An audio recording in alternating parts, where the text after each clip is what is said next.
Technology is obviously one of the key components of modern society. It's something that especially our younger students are quite familiar with. There's a lot of research on this, and I think all of us who teach younger students are aware that technology is something they take for granted in many cases. One of the activities that we engage in the public speaking course here at Clover Park Technical College employs technology on the part of the students. It's called Commemorative Multimedia Products. I'm going to explain what these are and how they work and why we do them in the next few minutes. Many years ago, when I was first teaching public speaking, I felt, again in line with student involvement theory, that it was important for students to get to know each other in ways that they might not otherwise do. So I took pictures of all my students back at the previous institution where I taught and gave those pictures along with little squibs about each student that is, to an administrative assistant in the office where I was an administrator. I had her put this together into a spreadsheet with color photographs, which I then gave to all of the students at the end of the quarter as a memento. Well, this was fun. The students appreciated it. I still have some of those spreadsheets, and it's good for me to remember with time who those people were, even though I may never see them again. However, there were a few flaws in that process. One of them was, I suppose the central one was, that everything that happened in that regard was done by me and by the administrative assistant.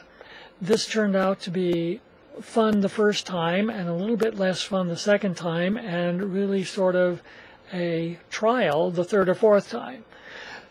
So partly out of necessity and partly out of, I hope, a positive desire to share excitement and responsibility, I eventually came to the idea of having the students themselves produce something in their classes that would help them remember and reflect positively on their experiences with each other.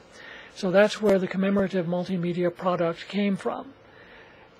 Essentially, the commemorative multimedia product is either a PowerPoint show or a video montage or a DVD that comprises photographs and video of what happens in our course throughout its entirety. This commemorative multimedia product is created by one of the students herself or himself, who works after being selected in maybe the third or fourth week of the quarter, sometimes as early as the second week of the quarter, by going around the classroom during the speeches and between the speeches and chronicling what's going on there. What this means is that every commemorative multimedia producer is going to have a slightly different style and approach to the project, which is something that I believe is important. I don't want to be too restrictive at all in this regard, because I think it's essentially a creative, artistic kind of enterprise rather than an assignment. In fact, one of the other things that I do to try to emphasize the creativity that's involved here and also the opportunity that students have to put their own stamp on this is that I don't select a student to do the project. If I did that, it might turn out well, it might not turn out well. I don't know enough about the students necessarily to know which ones of them would be good at doing this or which ones would even want to do it. So I wouldn't want to leave out someone who might decide to do it on her own or his own if given the chance to say so by my making a decision. So instead of my making the decision, I have an application process that the students need to go through. Most of this, by the way, of what I'm talking about is on the Angel site and in an article that I wrote for Innovation Abstracts, which is a publication of the National Institute for Staff and Organizational Development at the University of Texas at Austin. What I say in there is an elaboration on what I'm describing now. In any case, the students have to apply to become the commemorative multimedia producer. If they're accepted, then I do give them a timeline that I expect them to follow as they go along. Now, part of the reason for the timeline is that our students, maybe your students too, have a proclivity toward procrastinating.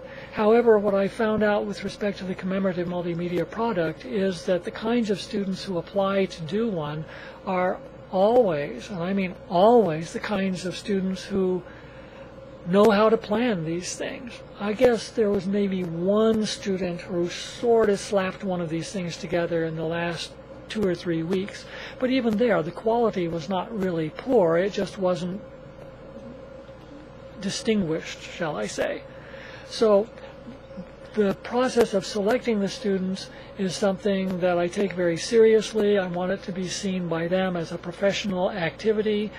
When I announce who the commemorative multimedia producers are, I make a big deal of it.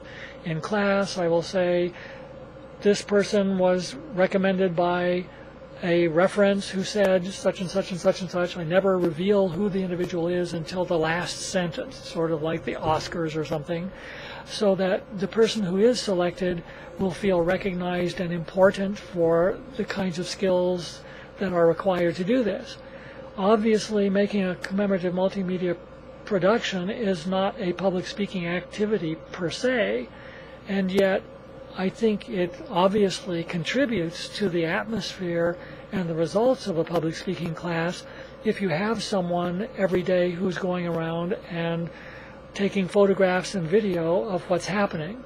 So going back to what happens in a typical speech day, when a student of any stripe is giving a speech in class, not only do we have a timekeeper and a videographer on the scene, as well as a GPRC writer, as well as sometimes a marble dropper and a bell ringer. Who am I leaving out? Not only do we have all those people, but we also have a commemorative multimedia producer who is moving around through the classroom and snapping pictures or taking video. So the contribution of this person to the educational environment, I think, is an important one. By the end of the quarter, the commemorative multimedia producers have usually taken anywhere from 400 to 700 photographs. It's up to them to meld those things into a production that takes somewhere between 7 and 15 minutes to view. We always have a world premiere of the commemorative multimedia product on the last day of the quarter when we meet in the computer lab in our library to do an optional, not optional, but an anonymous online survey. I think over the years that almost all the students have tried to make it to that event, partly because of the commemorative multimedia product. The producer is expected to make a copy of the commemorative multimedia product available to all the students in the class on a CD, or perhaps to give them a copy on their flash drives so that everybody who has been in the class has a record for later of the people that he or she was classmates with. I think this project has been highly successful over the years. Almost without exception, every class has had an applicant or more. Sometimes I've had students who were so good and so well prepared for this that I've had one of them be the executive producer and the other be the associate producer. This may sound hokey, but as Napoleon, I think, said, people will die for a piece of tin. So I'm not asking people to die for anything, but I think that almost all of our students, and our faculty too for that matter, appreciate being singled out for the interests we have that separate us from others and the talents that we have that separate us from others. The commemorative multimedia producer is not expected in our class to submit a portfolio that he or she presents in class. Instead, he or she will get an automatic 100 points for his or her portfolio.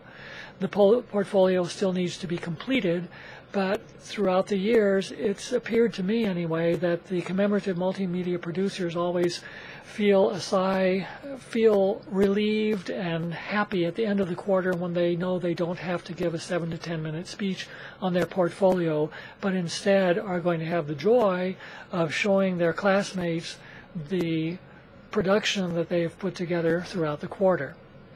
In other words, this is meant to be an enriching experience that keeps the thoughts and experiences of the students together in their minds for long after the course ends. I might mention in closing here that in my classroom in the bookshelves next to part of the class, I have a stack of probably 50 or 70 commemorative multimedia products. I've also put many of them, which have the proper formats, onto YouTube where you can see them in the file that says commemorative multimedia products. I hope you'll consider also doing something like this.